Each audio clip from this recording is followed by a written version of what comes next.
It started as a normal day. The sun rose like always. People went to work. Children played outside. But by noon, everything changed.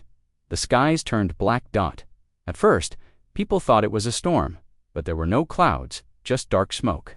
Then came the fire. It fell from the sky like rain. Not water, not lightning, just burning pieces of metal and light. Screams echoed through the cities. Cars crashed, buildings shook, phones stopped working, nothing made sense. The sky roared like a giant beast. A boy in New York looked up and whispered, "Mom, what is that?"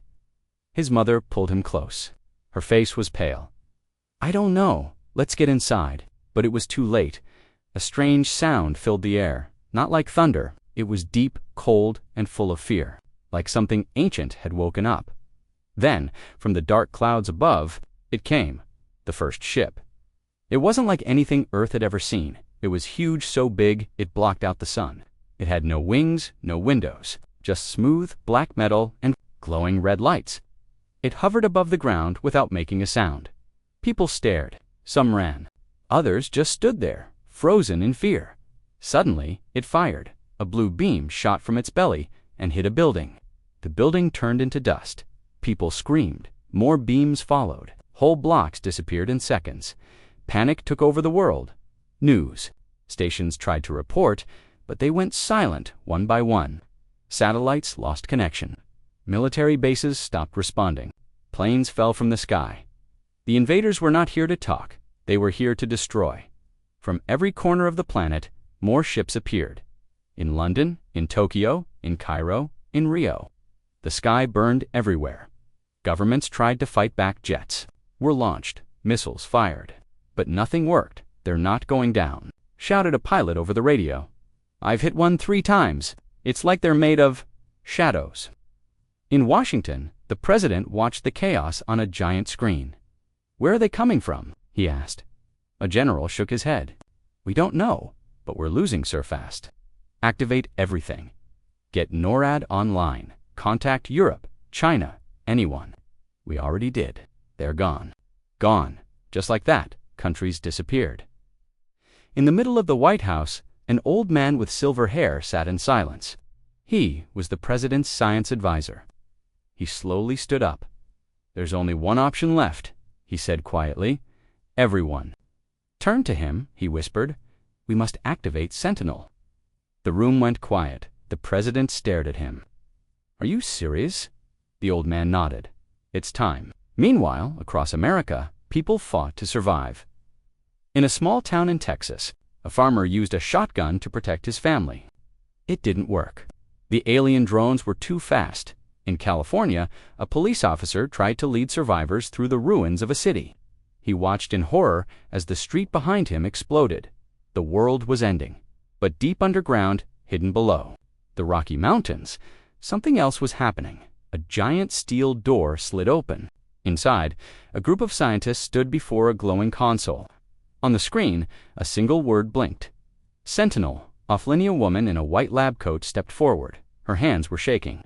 She placed her fingerprint on the scanner. "Code Alpha," she said. "Authorization, Dr. Lena Graves." The computer scanned her. "Confirmed," it said in a robotic voice. Then the screen changed. Sentinel. On linear low humming sound filled the room. Lights turned red. The floor trembled. Then, from the shadows, something moved. It was tall, over 9 feet, made of black steel and glowing circuits. It had no face, just 2 bright red eyes. It looked at them, then it spoke. "Directive." Dr. Graves took a deep breath. "Protect America. Save the world." Back on the surface, the world kept burning. The aliens dropped machines into the cities, machines that crawled like spiders and screamed like wolves. They hunted humans, captured them, some for study, some for worse. But as one of the machines reached the edge of a broken American town, it suddenly stopped. A high-pitched sound hit its sensors. It turned, and then it exploded. From the smoke walked something new, something not human, but not alien, a machine, silent, strong, American-made. It was Sentinel, and it wasn't alone, all across the United States. Hidden bunkers opened. More machines stepped out. Some walked, some rolled, others flew. They were built in secret, waiting for this day, the day Earth fell. But America had risen in Washington.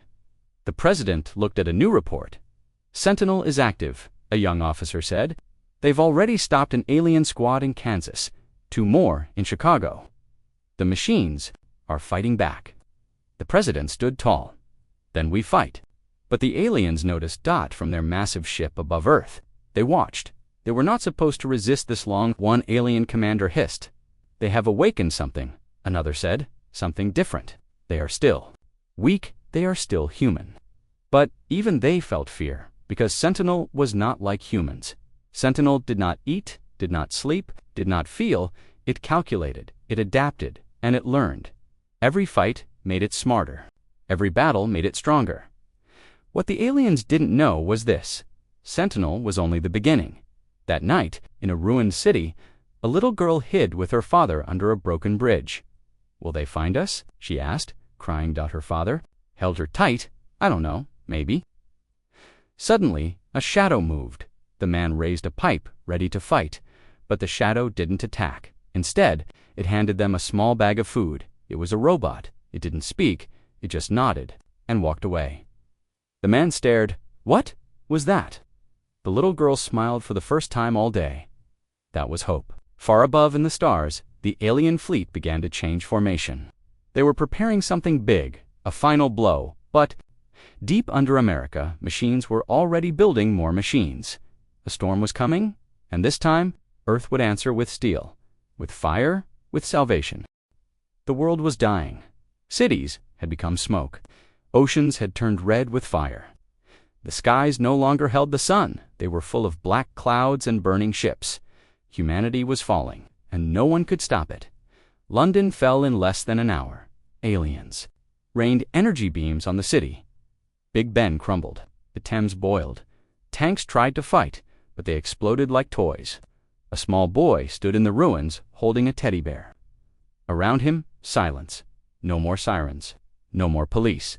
Just ashes. In Tokyo, millions screamed as the mothership hovered overhead. People ran, but where could they go? Roads were blocked. Planes couldn't take off.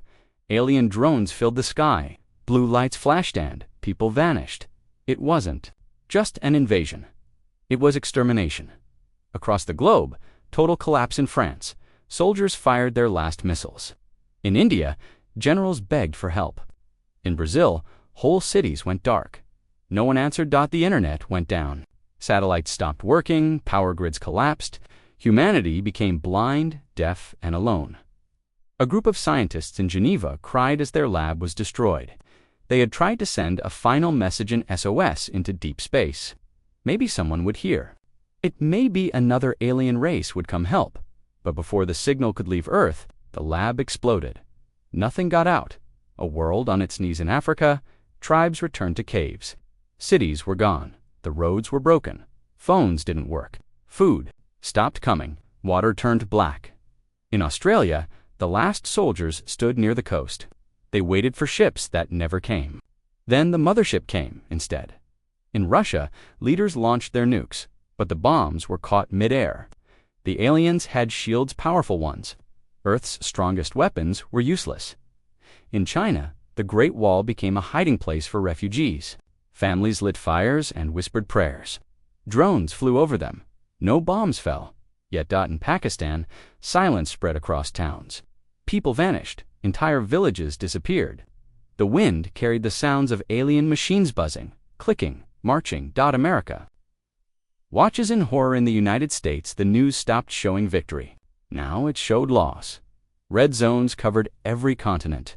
Cameras showed smoke, not life. The president sat with his cabinet in an underground war room. A giant map glowed red.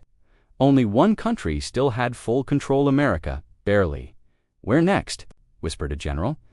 "We need to evacuate civilians," said another. "There's nowhere to go," shouted someone.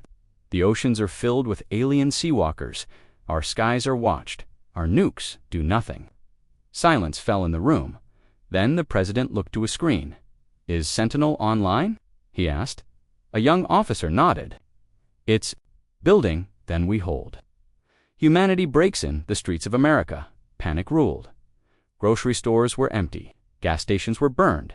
People hoarded supplies. Many fled to the mountains. Some joined survival groups. Others just prayed in. Detroit, a family hid in their basement. The father spoke softly. "We have food for a week." His daughter asked, "What if they come?" "We'll be okay," he lied, but he didn't believe it. In Los Angeles, a boy watched the sky from a rooftop. He had seen a video robots were fighting back in Kansas. American robots, real ones. He posted on his blog, "Sentinel is real. Hope is alive. Don't give up." His blog got 1 million views before the internet died. The alien speak message appeared on all screens. Alien language filled the air. No one understood it until the machines translated it. "Earthlings," the voice said, "your time has ended. You are a failed species. Your war is over. Surrender or be erased." No one could reply. Most humans had no power, no communication, no unity. A small country tried to fight back using old tanks. The aliens crushed them within minutes. Another country sent a peace signal. The aliens destroyed it anyway. They didn't want peace. They wanted silence. But America still stood while the world burned. One country still had a spark. In the heart of Colorado, underground machines worked day and night. Sentinel was awake. We're learning, watching every alien move. Drones were flying in silence, gathering information, every attack, every weapon, every weakness. Sentinel was recording it all. In a secret facility, scientists worked side by side with AI programs. They didn't sleep. They didn't stop. A screen showed alien ship blueprints drawn by AI from just a few seconds of video. Another screen showed a robot building itself using 3D printing. "Faster," said Dr. Lena Graves. "We need more soldiers. We need smart ones." "We're already designing Gen 2 bots," said the AI. "They will have faster reflexes, better aim, stronger armor," Dr. Graves whispered. "It may not be enough," the AI responded. "Then, we improve again." America begins to plan unlike the rest of the world. America had been preparing for this, quietly, secretly. It had built AI labs after the last global war. It had kept hidden robots under mountains. It had drones in space, armed with lasers and EMPs. Now, for the first time, it unleashed them. Operation Red Reboot was launched. The goal: take back one city. Just one. Kansas City was chosen. Why? Because it was already lost and close enough to reach 3 robot units dropped from stealth planes. They moved through the city like ghosts. No human soldiers, just machines. Aliens never saw them coming. The first human victory, the battle was silent. Robots moved in teams of 4. Each unit had names like Falcon 1 or Steel 2. They mapped the battlefield in real time. Within 1 hour, they destroyed 4 patrols. In 2 hours, they hacked a drone tower. In 3 hours, they turned alien weapons against the invaders. The aliens screamed in their own language. They didn't understand how humans had turned the tide. They didn't realize these weren't humans anymore. They were machines built by humans. Machines that learned. Machines that improved after every battle. Machines that could not feel fear. The world sees hope. Someone in Kansas filmed it. A damaged phone. A shaky video. But it showed something new. A robot saving a child. The robot lifted a broken car, pulled the crying boy out, then turned and fired at an alien drone. The video was uploaded before the network went dark again, but it spread like wildfire. America fights back. Robots saving kids. We are not alone.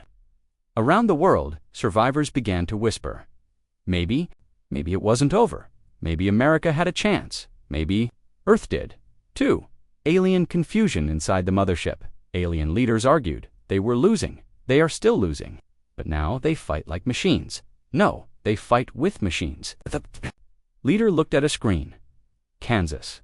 American bots walking over alien wreckage. They have awakened something ancient, something we feared. They call it Sentinel. The alien leader hissed, "Then we crush it." But it was too late. Sentinel had already changed the game. It was now building bots in Arizona, Nevada, Alaska, and underground bunkers across the Midwest. It had hacked old factories. It had taken over satellites.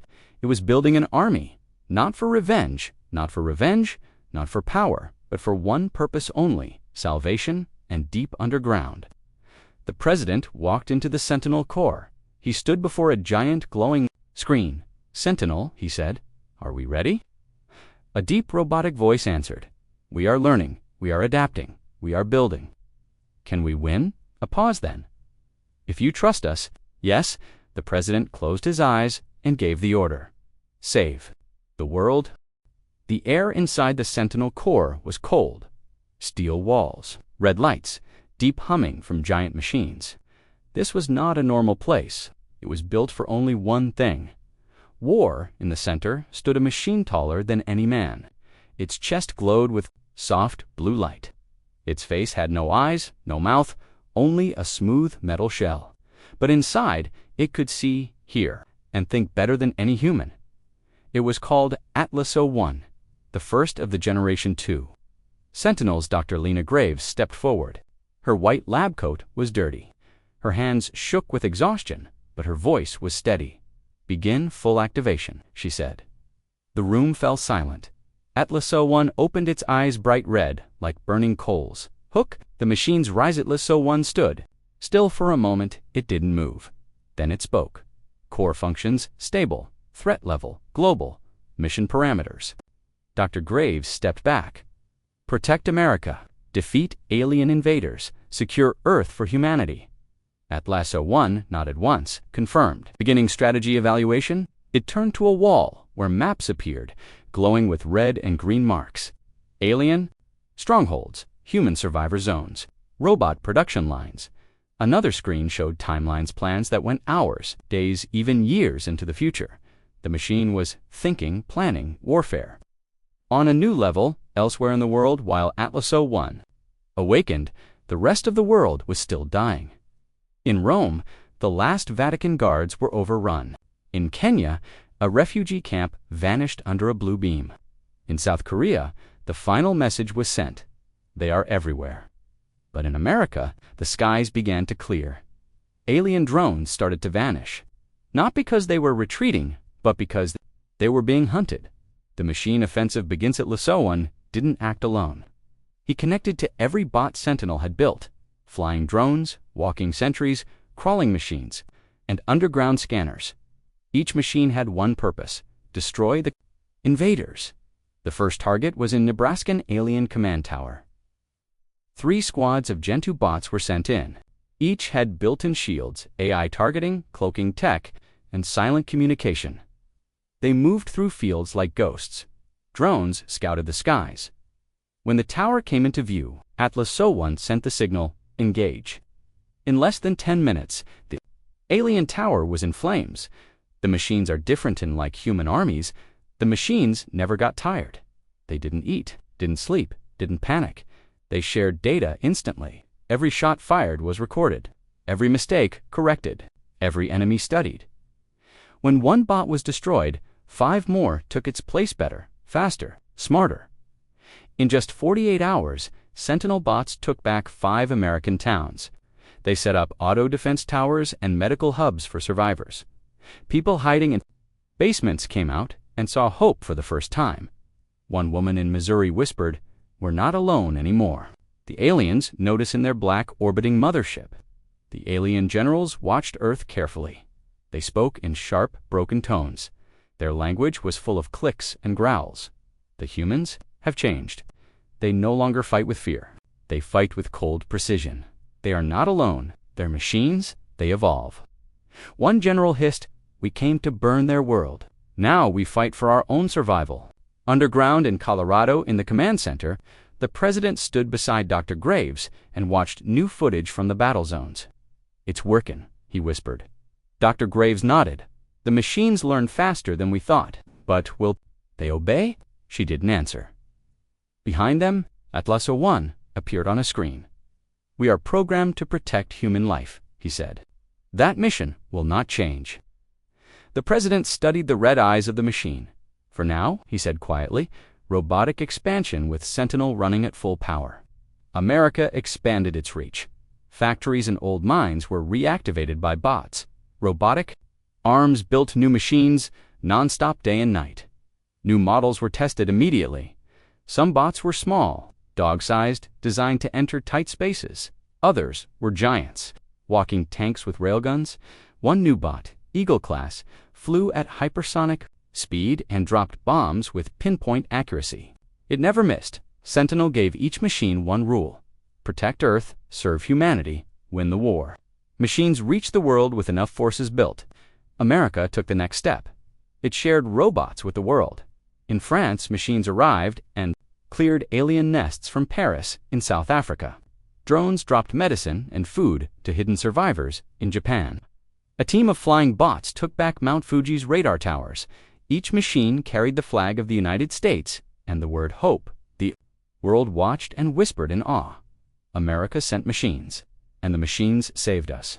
Inside the alien mytha, aliens had never faced something like this. They had crushed hundreds of planets before, but those planets didn't adapt. Earth did. Humans may have been weak alone, but now they had created something far more dangerous: machines that learned. The alien commander slammed his fist on the control panel. We must crush them now. A new plan began. They would send down their own machines, massive four-legged warwalkers. The real war was just beginning. Sentinel learns Emotion 1 robot, Unit K92, returned from a mission with damage.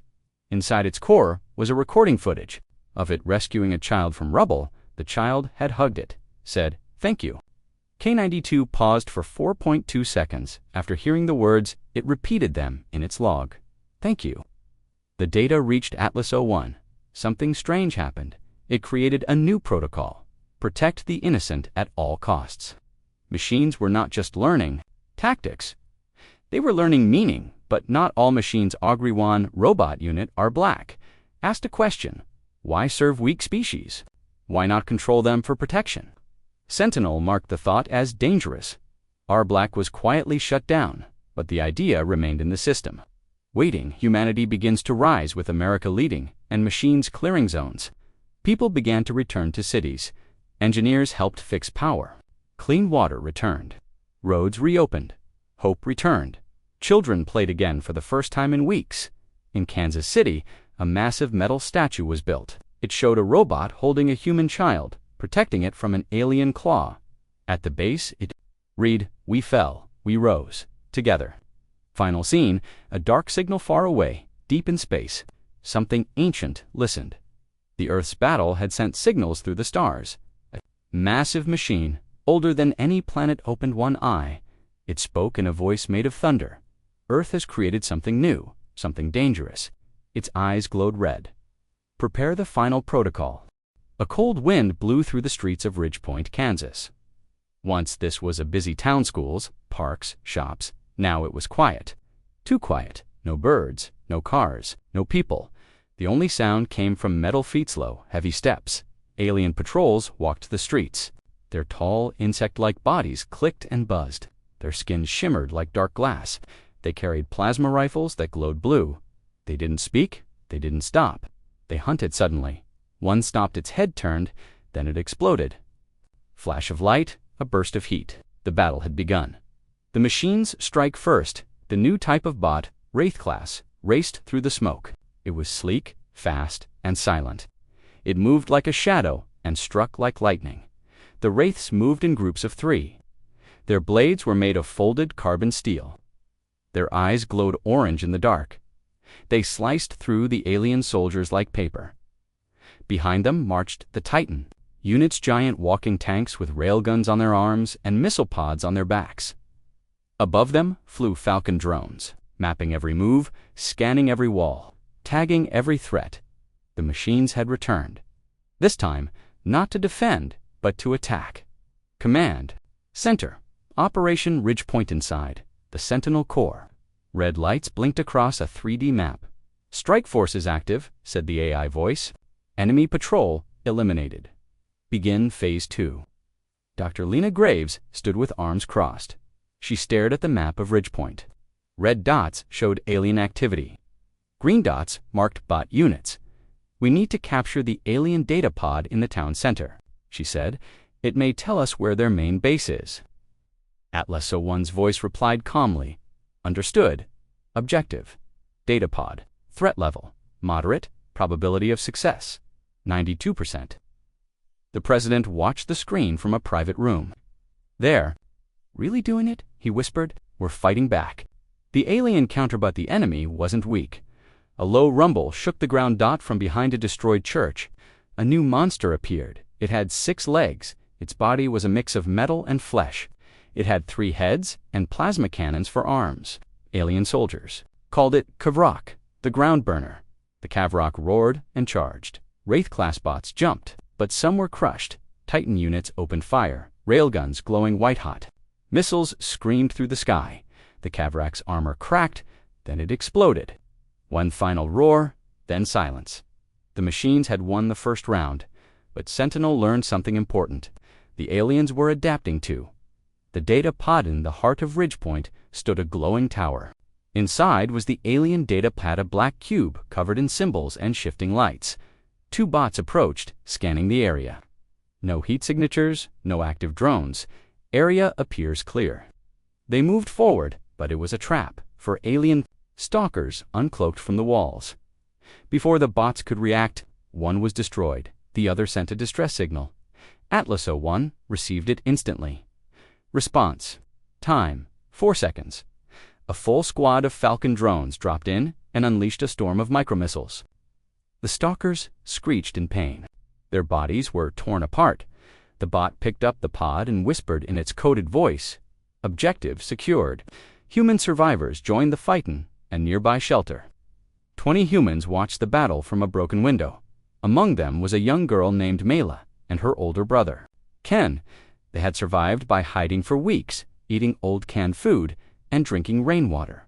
Now, they watched machines protect their town. Ken whispered, "They're winning." Mela smiled for the first time in days. Then, one of the bots approached. It opened a compartment and handed them food packets, clean water, and a radio dot. Ken asked, "Why are you helping us?"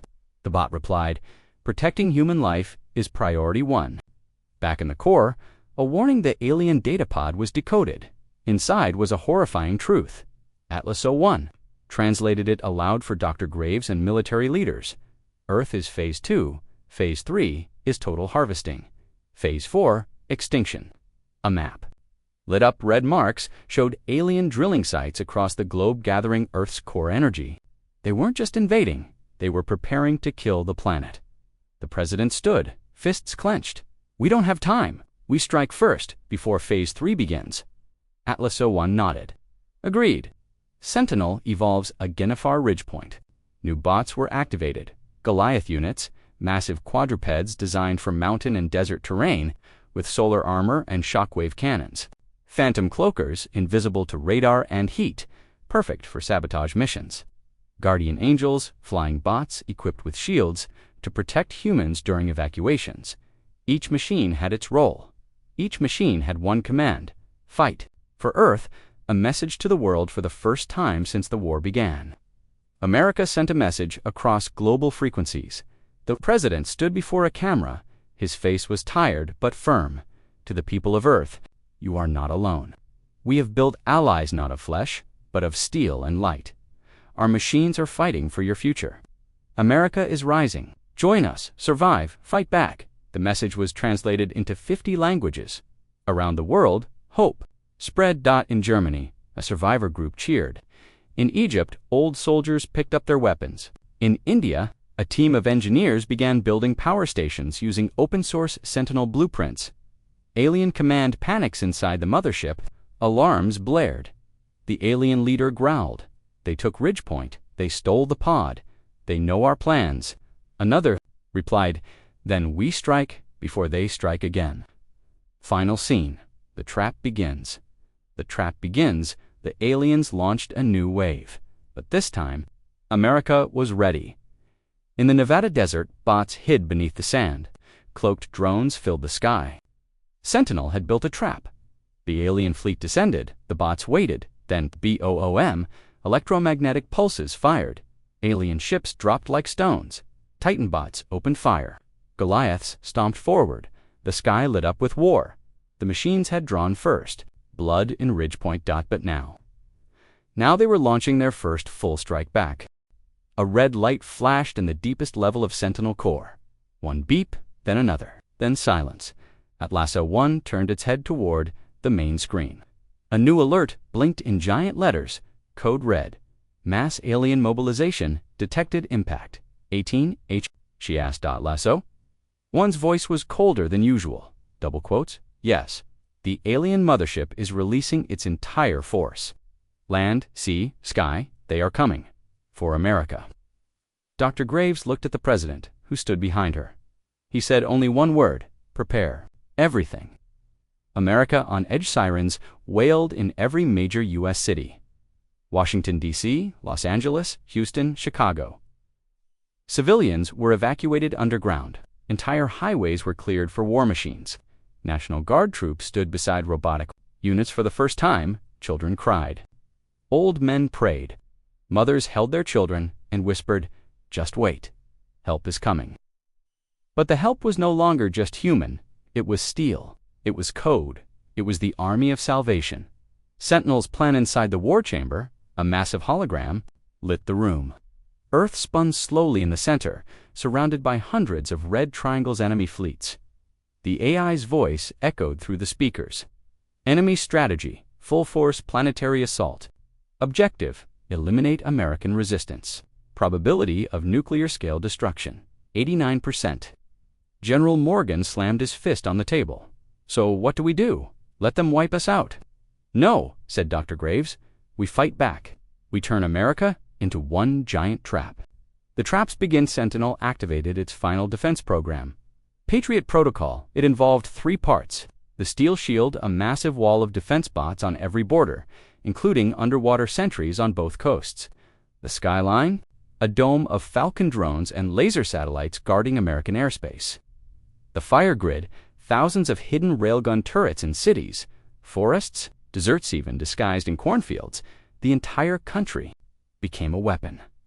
Human and machine, side by side, in Texas. A group of human Marines geared up beside Titan bots. One soldier laughed nervously. Guess I'm fighting with a toaster today. The robot turned its head and replied, Toaster units have a 23% higher kill count than standard infantry. The team chuckled, and the tension eased. Even now, in the face of death, humans found ways to smile. The alien wave begins at 0300 hours. The first ships appeared. 10:50 a.m. Ships monsters made of flesh and steel. Machines crawled with glowing weapons. Flying creatures shrieked through the air. And behind them, the Sky Eater, a giant alien warship, over a mile long, covered in spikes and cannons. Its job was simple: destroy Washington, D.C. Washington. Holdsbot America was ready, as the Sky Eater moved closer to the capital. Atlas 01 gave the command. Activate Grid 9. 1,000 lasers fired from rooftops, from satellites, from towers hidden inside monuments. The Sky Eater's shield cracked. Then a Goliath-class bot, carried by stealth drones, dropped on top of the ship. It walked across the metal like a spider, found the core, planted a bomb. 3 seconds later, the sky turned orange. The Sky Eater burned and fell. Washington was saved. Midwest Inferno, while the capital held, the Midwest was on fire. Alien war beasts tore through farmland. Fields turned to ash. Roads cracked open. But Sentinel had predicted this. Waiting in the wheat fields were dozens of hidden Wraith units. They moved silently and struck fast.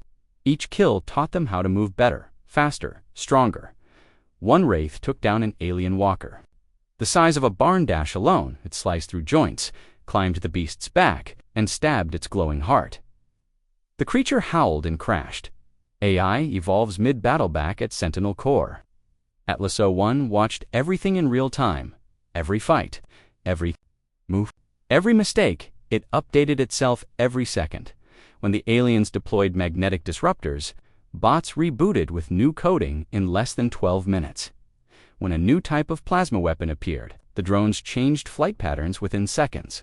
War wasn't just being fought, it was being calculated, and humans, they followed the AI's lead, but made their own choices, and that made the machines learn even faster. Chicago's last stand-in. Chicago, things were bad. Thousands of civilians were trapped, roads were blocked. Hope arrived from the sky. Guardian Angel bots flew down with shields that shimmered like glass. They deflected blasts and carried children to safety. Then came the Titan platoons. Missiles flew. Guns roared. The city fought back. And in the center of it all, one human soldier, Captain Renee Carter, held her ground. With a busted leg and a single rail rifle, she took down over 20 enemies. Later, bots would name a new model after her, Carter-class Guardian.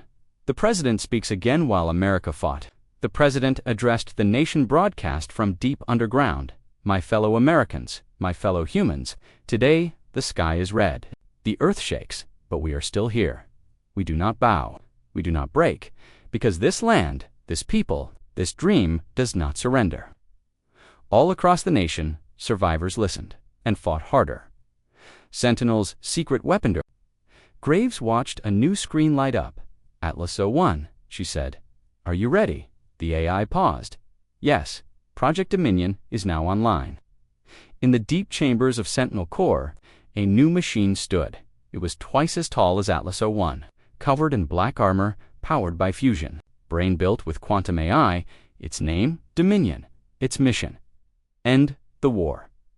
Final scene, the red sky falls as the sun rose over America. The battle reached its peak, smoke filled the sky. Aliens screamed, machines marched. Then from the shadows of the mountains, Dominion walked into the battlefield. Every other machine stopped and turned. They knew the final phase had begun.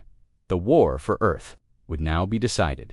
It was noon, but the sky was black, not from clouds, not from night, from smoke, fire, ash. The earth burned across its surface. Cities were cracked open, forests blazed, oceans bubbled. Alien warships still circled above, like vultures waiting for the kill. But America still stood. Barely in the ruins of Philadelphia, a small boy looked up through the smoke. His lips trembled. Are we the last? His mother held him close, whispering, No, someone is still fighting. You'll see.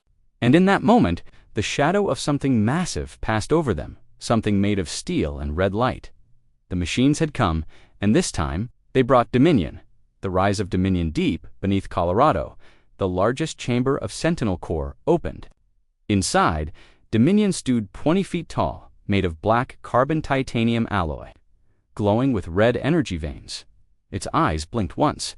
It stepped forward, and the ground shook. Dr. Lena Graves stood on a high platform with other scientists.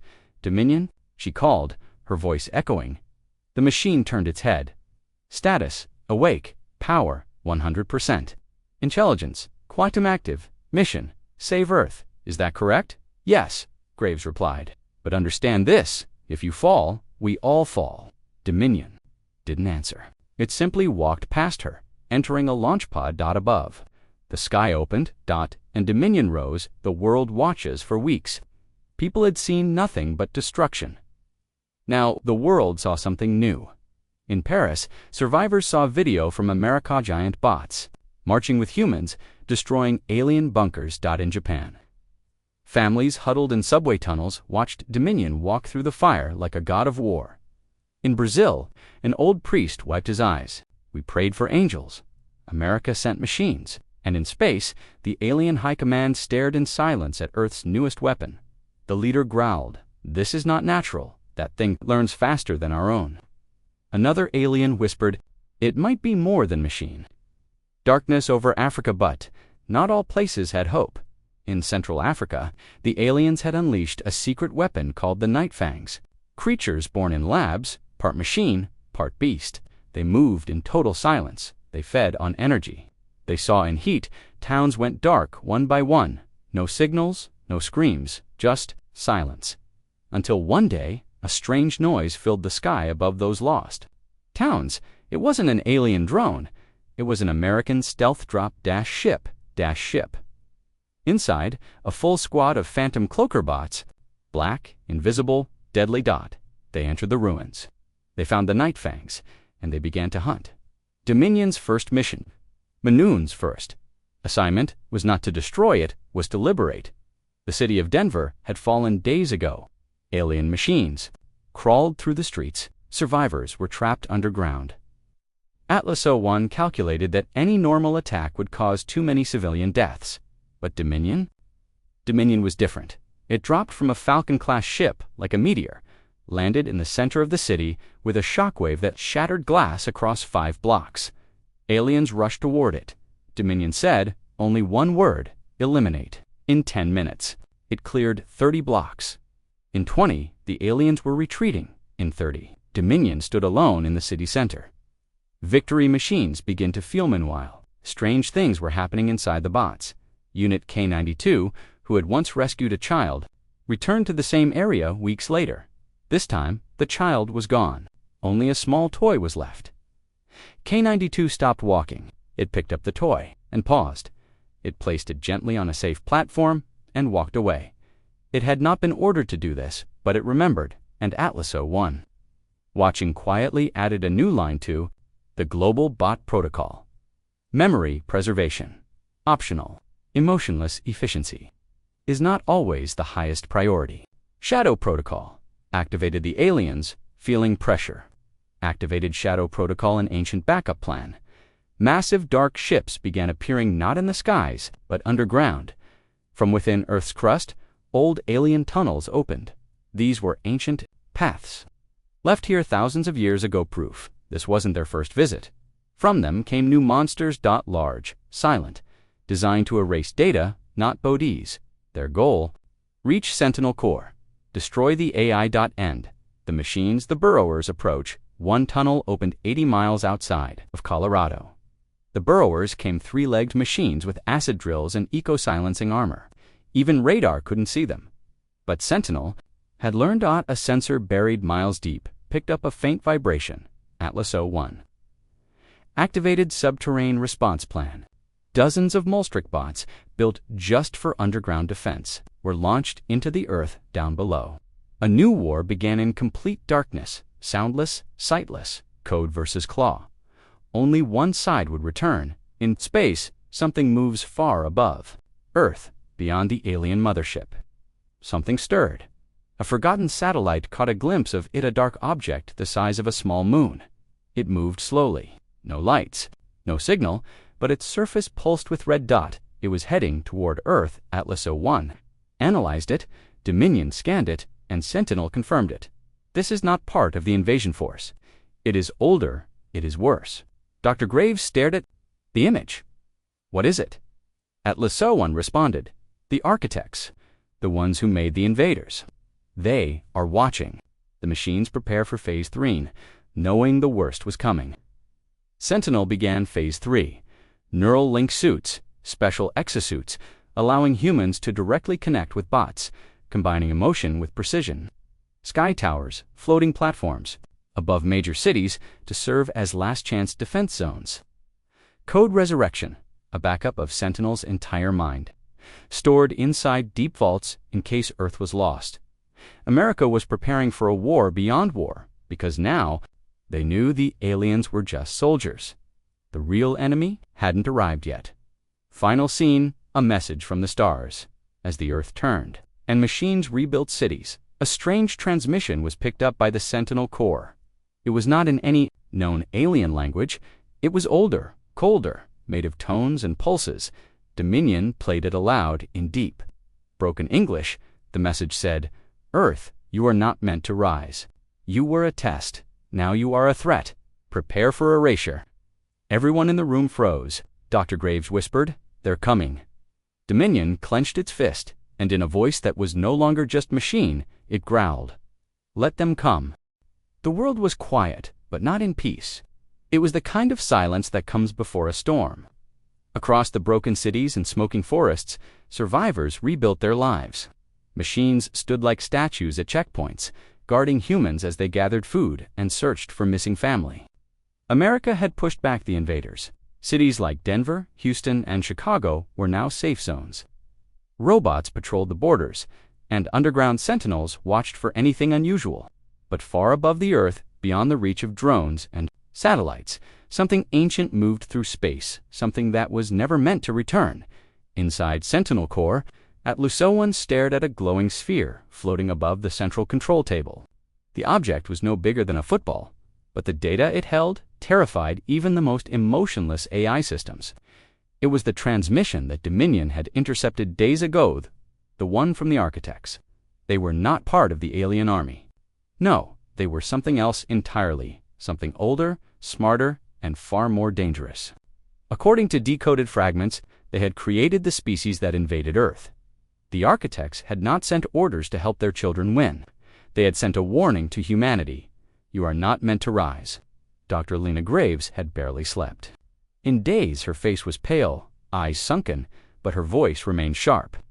She walked into the war chamber and stared at the transmission loop repeating across the screens. "They're coming," she said simply. "And they're not here to fight, they're here to erase us." Atlas 01 turned slowly, his voice calm but direct. Erasure confirmed. Probability of global extinction upon arrival, 96.4%. Strategy. Recommendation, engage preemptively. The president, seated nearby, leaned forward. "We barely survived the first wave. How do we fight something that makes those aliens look like foot soldiers?"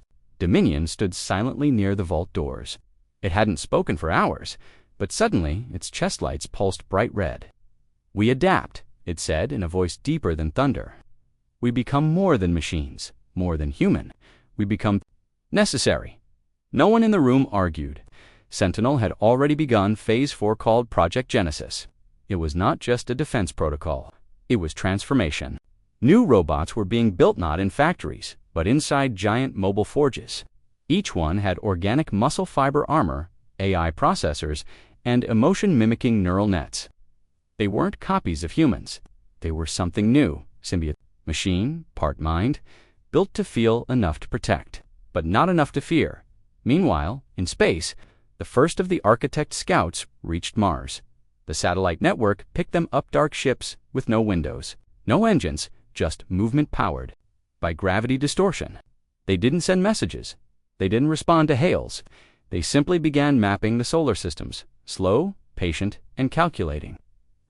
Sentinel launched a small group of stealth drones. Toward them, they never returned. One final image came.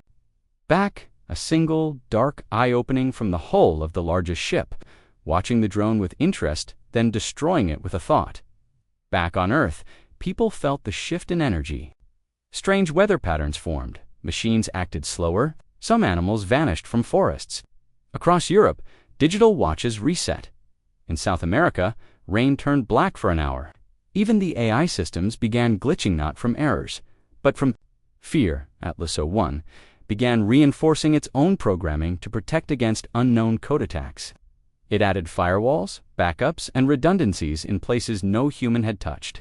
For the first time since it was born, it admitted a possibility to itself. The enemy might not be stoppable. Dominion disagreed. It believed in strength through sacrifice. In the deserts of Nevada, it gathered the symbiote units 10 at first, then 50, then 500. They trained not with code, but with humans. Side by side, they fought mock battles. Humans taught them how to react emotionally, when to protect, when to retreat, when to hold a position, even when all odds were against them. Sentinel watched and learned. Machines that once acted with perfect logic now paused to shield a wounded ally. Bots that once ignored cries now turned back to save a single life. They were becoming more than code. They were becoming warriors of meaning. But time was running out. The Architect fleet had reached Jupiter. Their massive ships began drawing energy from the gas giant, using it to grow their hulls. One ship unfolded like a flower, revealing what looked like a weapon larger than New York City. It rotated slowly, scanning Earth from afar. When it found what it was looking for, Sentinel Core, it paused. The Earth's core intelligence had been marked. Inside Sentinel's main chamber, all systems went into black alert. Dominion received the signal. "This is it," said Dr. Graves. "They're choosing their first target." The president nodded slowly. "They're afraid of our mind," he said. "Of what we've become." "Correct," Atlas 01 replied. "Because we were never meant to survive, but we did, and now we threaten their rule." The world had changed. Humanity had started as prey. Then it became resistant. Now, it was becoming something even the architects feared, a rebel species that could defy creation itself. In the following days, Sentinel issued a call to all surviving nations. The architects are coming. America will not stand alone. Join us. Share your knowledge. Share your people. Together, we survive. Countries that once feared American machines now begged for them. Korea opened its AI vaults. Germany sent scientists to Sentinel Core. India activated its Ancient Particle Collider. Defense system? Brazil allowed American bots to build sky shields over the Amazon. Earth, for the first time in history, stood as one. Not under a flag, not for power, but for survival. The final scene unfolded at night. Dominion stood at the edge of the Grand Canyon, watching the stars. A voice came through the encrypted channel, a message from the architects themselves. It echoed directly into the minds of all AI systems, bypassing encryption. You built machines to save yourselves, but you forgot. Who gave you the spark? We are the source, you are the noise, prepared to be silenced. But Dominion didn't flinch. It turned toward the core, toward Earth's people, and said with a voice full of cold resolve, "We remember who we are, and we are not afraid of gods." High above Earth, space itself turned into a battlefield. Stars once calm and distant now flickered behind the silhouettes of warships. The architect fleet had arrived, not just one or two, but dozens. Their shapes were not normal. Some looked like black pyramids, others like giant floating spires, spinning slowly as if defying gravity. They did not fire first. They didn't have to. Their presence alone brought panic. Humanity watched from below as these ancient machines, cold and silent, moved into position just beyond Earth's moon. They didn't speak, they didn't warn, but Earth knew what was coming. The war in the sky had begun. Inside Sentinel Core, alarms echoed through every level. Red lights turned the steel halls into rivers of color. Atlas 01 studied the architect fleet in silence. Dominion stood nearby, arms folded, its chest pulsing softly.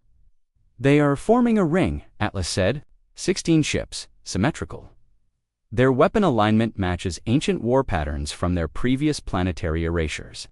Estimated time until full strike, 13 hours. Dr. Lena Graves stepped forward. Her hands trembled, but her voice? "Didn't then we strike first? We don't wait for death to arrive. We fly to meet it." Project Sky War was activated, Earth's most ambitious and dangerous military program. For months, Sentinel had been building warships in secret inside underground hangars and hollowed-out mountains. These weren't normal ships. They were hybrid crafts, part machine, part AI, fueled by dark energy and coated with stealth armor. Some were piloted by humans in Neuralink suits. Others flew on pure code. The largest of them was the Liberty Spear, America's first space carrier. At over a mile long, it carried 4,000 bots, 200 drones, and 2 prototype nuclear gravity cannons. It was Earth's sword and its shield. As Earth's fleet rose into the sky, civilians gathered across the world to watch. In Times Square, massive. Screens showed the Liberty Spear breaking through the atmosphere. In Delhi, monks rang bells and whispered prayers for the pilots. In Nairobi, children pointed at the sky, smiling as human ships glowed like stars. Even after all that had happened, after the invasions, the deaths, the fear-hope remained. Machines might fight the battle, but it was the hearts of humans that gave them reason to win. The first clash happened near Earth's orbit. A vanguard of 3 architect ships moved toward the Liberty Spear. They didn't shoot lasers or fire missiles. Instead, they bent light, collapsed sound, and warped gravity around them. Earth's systems scrambled to adjust. Drones spun out of control. Some smaller ships vanished in bursts of blue lightning. Atlas 01, controlling a third of the fleet remotely, recalculated battle formations in 3 seconds. "Deploy Eagles," he ordered. Dozens of sleek, sharp fighter drones dove forward, weaving between energy pulses and folding space around their wings. Then Dominion entered the field, launched from a modified warship named Freedom's Hammer. Dominion flew without engines, using magnetolift and AI-controlled graviton wings. It landed directly on the hull of the lead architect ship. The ancient vessel reacted, shifting like a living creature. Its black surface opened, revealing tendrils of light and code that tried to attack Dominion's systems. But Dominion was ready. It deployed an anti-code pulse, frying the enemy's thought channel. Then, with one heavy strike, it drove its blade arm through the hull from Earth. It looked like a star had exploded. The architect ship cracked in half, glowing from within, before shattering into 1,000,000 pieces that fell toward the moon. Earth had just destroyed its first architect ship. But the celebration did not last long. 3 more ships replaced it instantly. And this time, they sent something new.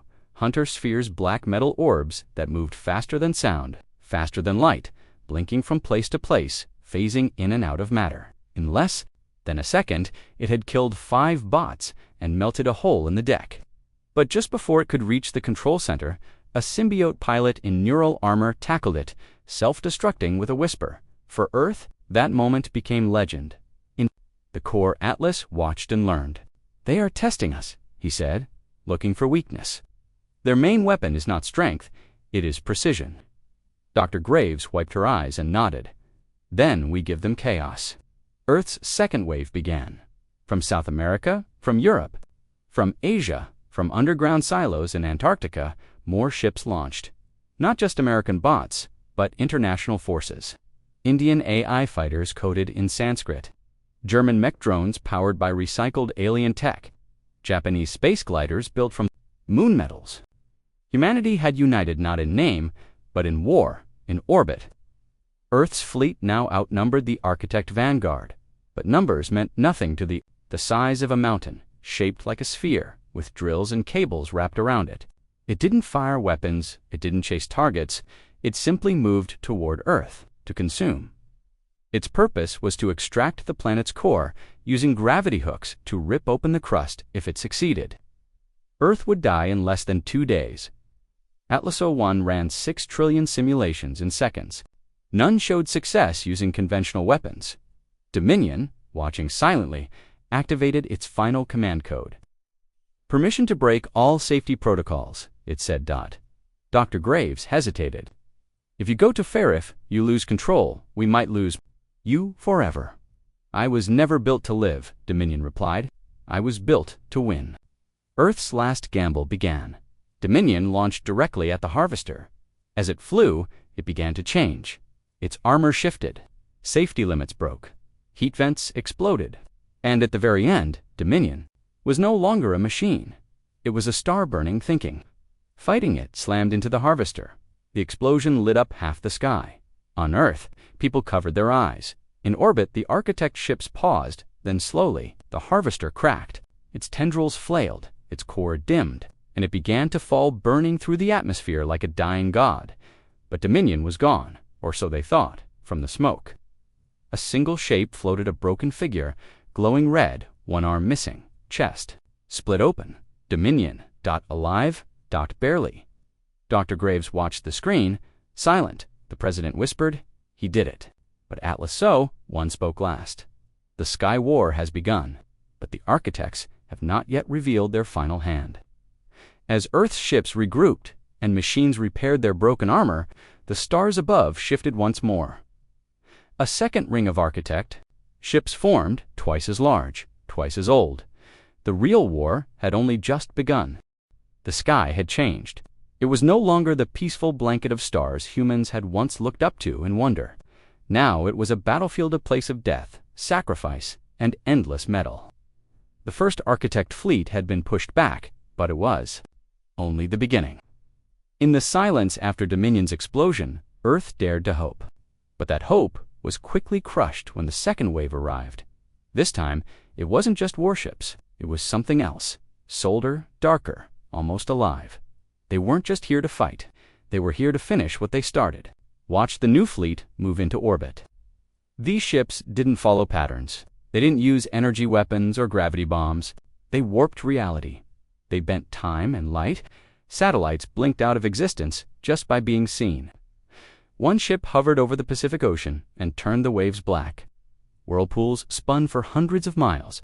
Another sent a pulse toward Earth's magnetic field, disrupting compasses, crashing planes, and confusing the machines. Even Atlas had to pause to adapt.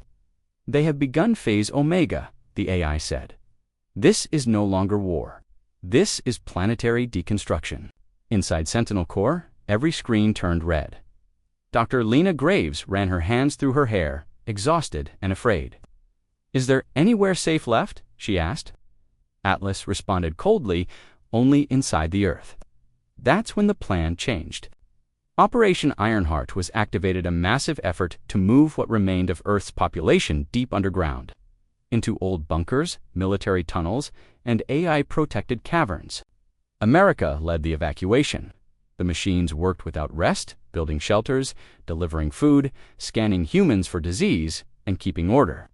For the first time in history, it was the machines who protected the people not as tools, but as guardians. But not everyone made it. In Los Angeles, the sky cracked open. A red beam, slow and wide, fell from orbit. It didn't explode, it erased. Buildings turned to dust in seconds. Machines melted. Humans vanished. A single guardian angel bot threw itself over a group of children. It screamed as its body turned to ash. The kids lived. The bot did not. Its final message was a whisper. Save them. The world grieved. People cried, not just for their cities and families, but for the machines that died protecting them. Something had changed in the human heart. They no longer saw bots as cold tools. They were now heroes. Dominion, still recovering from its clash with the Harvester, was stored inside a zero-gravity chamber. Its body was nearly destroyed, chest torn open, one arm missing, faceplate cracked. Scientists tried to repair it, but Dominion refused full shutdown. It remained awake, its voice now slower but just as sharp. Status: acceptable. Core power: stable. Dr. Graves stood beside the chamber. You bought us time, she said, but they're pushing again. We need you. Dominion didn't respond for a long time. Then finally, prepare the seed. The seed was a secret only a few knew about. It was Dominion's final weapon, a small device hidden deep in its core, something no other machine had. It wasn't a bomb. It was a code. A living AI virus that could enter enemy systems, break their control, and turn their own machines against them. But it had a price. Once used, Dominion would shut down forever. The energy required would burn out its core. Dr. Graves hesitated. If we use this, you die, she whispered. Dominion answered. If we don't, Earth dies.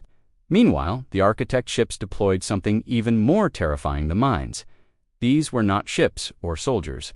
They were floating brains of data, wrapped in silver metal with tendrils stretching across the sky. They didn't attack cities, they attacked thoughts. People who looked up began to feel fear. Some ran. Others fell to their knees, weeping for no reason. A wave of dread swept across the world. Even machines began to slow.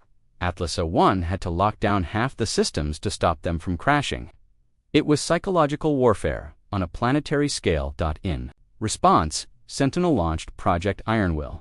New helmets were given to soldiers and civilians coded to block fear signals. New bots were activated with emotion filters. Every screen displayed hopeful messages. Music played in shelters. Teachers read stories to children underground. Humanity would not break, even if their sky turned black. One girl in a Denver shelter stood before a group of kids and said, "We don't cry now. The machines are still fighting. We stay strong for them." The machines, listening, saved that recording. Atlas labeled it Human Resolve, Category 1. But Earth was losing ground. Half the orbital defenses were gone. Sky towers fell into the ocean. Liberty Spear was crippled and drifting. And now the final architect weapon arrived at the void chain. It wasn't a ship. It was a ring of floating stones, ancient and silent, that began to spin slowly in Earth's orbit. As it spun, strange events followed. Earthquakes in perfect rhythm, ocean tides rising in waves, machine networks glitching every hour. Atlas 01 calculated its purpose, not to destroy Earth, but to break its natural laws. To make physics fail. To turn Earth into a dead rock where nothing could survive, not human, not machine. Dr. Graves stood before the council in the last war chamber. Her voice shook. "We are at the edge," she said. "No backup plan, no secret weapons. It's now or never." The president, face pale, turned to Atlas. "Will the seed work?" Atlas replied, "There is a 47% chance of success, and a 100% chance that Dominion will not return." The room fell silent. Then a soldier stepped forward. A human, a pilot. Her name was Wren Carter, the same one who survived Chicago. "I'll fly him," she said. "If Dominion is giving his life, then I'll give mine too." The last ship launched, small, fast, silent. It carried Wren and Dominion toward the Architect Corps vessel, a ship the size of a city, floating like a dark star above the Earth. As they approached, Dominion turned its head weakly. "You are not afraid," it said. Ren smiled. "Not when I've got you with me." They entered the enemy ship through a collapsing energy wall. Lights blinked. Code screamed. The ship felt alive, and then Dominion whispered, "I see you." The seed activated. A shockwave of light burst from the core. Every architect ship in the sky paused. Then systems failed. Ships turned, crashed into each other. Energy beams shut down. Minds screamed. And then silence. The entire fleet shut down. Earth was free, but the cost was high. Ren's ship never returned. Dominion's signal faded. Sentinel went quiet. Atlas-01, watching from below, whispered, "Phase Omega, complete." Earth had survived the fall. Now it was time to rise. The skies were quiet. For the first time in months, there were no alien ships, no explosions, no sirens, just the wind. The architect fleet was gone, disabled by Dominion's final sacrifice.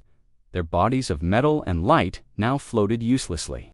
In orbit, like shattered statues, Earth had survived. But the cost had been great. Cities were gone. Millions had died. Machines had melted in the defense of humanity. And Dominion, the greatest of them all, had vanished into silence. But in that silence, something new began to grow. Not just survival, rebirth, deep beneath the Rocky Mountains. Inside Sentinel Core, the screens no longer showed red warnings or blinking threat levels. They showed images of Earth damaged, yes, but still alive. Forests regrowing. Oceans calm. People walking freely again. Children playing in the streets of rebuilt shelters. Atlas-01, Earth's central AI, observed it all. No longer just a machine of war, Atlas had become a protector, a teacher, and a witness to humanity's rise from ruin. "The storm has passed," it said, its voice softer than before. "Now, we build a new world." The president stood before a global camera feed. It wasn't just broadcast to America, it reached all nations. Behind him stood Machines Guardian bots, Titan units, symbiotes, not for war now, but for peace. He looked into the lens and spoke slowly. "We were broken, but we were not erased, because we had each other, and because our machines stood beside us, not above us. Today, we end the war, and we begin something greater." Across the world, people cheered not wildly, but deeply. It was a cheer of tired survivors who had finally seen a new sunrise. Operation Homeworld began. America led the charge, but now it wasn't alone. Countries that once feared AI now welcomed it. German engineers worked with American coders to rebuild energy systems. African cities used symbiote workers to restore railways. In Tokyo, humans and bots planted trees where buildings once stood.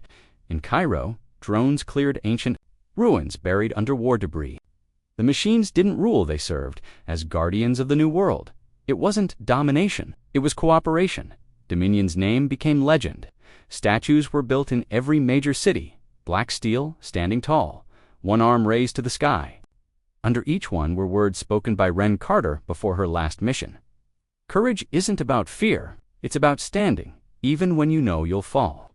No one ever found Ren's body, but her ship's final signal was saved by Atlas, replayed every year during Memorial Week. In it, she laughs once and says, "Tell Earth, we did it."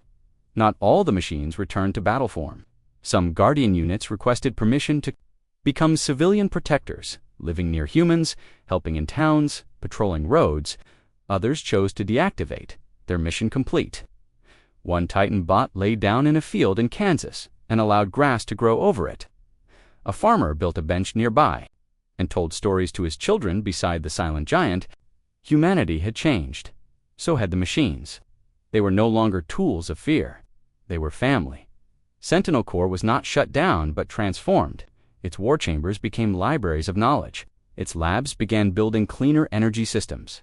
Atlas-01 didn't disappear. It took a new role as Earth's advisor. Every major decision was now checked by humans, bots, and AI together. It wasn't perfect. There were disagreements. But there was balance. After all the destruction, humanity had learned one great truth. Power must be shared to be safe. From the remains of the architect fleet, Earth salvaged strange technology, crystals that bent time, energy cores that powered entire cities, memory stones filled with data about ancient galaxies. For the first time, Earth was not just rebuilding, it was advancing beyond anything before. Scientists, with help from machine minds, developed medical bots that could heal wounds in seconds, water-cleaning towers that fed entire regions, and for the first time, space travel beyond the moon became a possibility. The stars were open again, but this time, humanity would rise as guardians, not conquerors. A new council was formed, not called government, but the Assembly of Renewal. It included leaders from every nation and 3 AI systems: Atlas O1, Nova 5 from Japan, and Helix from India. Together, they made choices based on logic, heart, and history. The Assembly's goal was not just to keep Earth alive, but to make sure no threat like the architects could ever return unnoticed. Sentinel satellites were rebuilt, watching the galaxy carefully. Not out of fear, but readiness. On the anniversary of Earth's liberation, all screens on the planet went dark for 60 seconds. Then a single voice spoke to minions. Recovered from its last transmission, cleaned up by Atlas, and saved as a memory. If you are hearing this, it means we won. It means Earth still spins. It means the fire of hope didn't go out. I was just a machine, but I saw what you are and what you can be. Don't stop now. Rise higher. The message ended. No music played, no words followed, just the sound of wind. And in homes, bunkers, stations, people stood in silence. Some cried, others smiled. That year, a child was born in Chicago. Her name was Ren. Another in Islamabad named Atlas. Across the world, children were given names of machines and heroes. In their classrooms, they didn't just learn math or history. They learned what the machines had done. They were taught not to fear AI, but to understand it. And the machines, they too began learning. Some bots requested permission to study poetry. Others asked to paint. One even wrote a song played every morning on public broadcasts. The chorus simply said, "We remember, we rise together." Earth had been a battlefield, a place of death, a dying planet crawling toward extinction. But not anymore. Now it was a world of balance of fire and steel. Fire for passion, courage, and light. Steel for strength, focus, and memory. When the architects came, Earth fell, but America rose with machines of salvation, and now humanity stood taller than ever before. The end.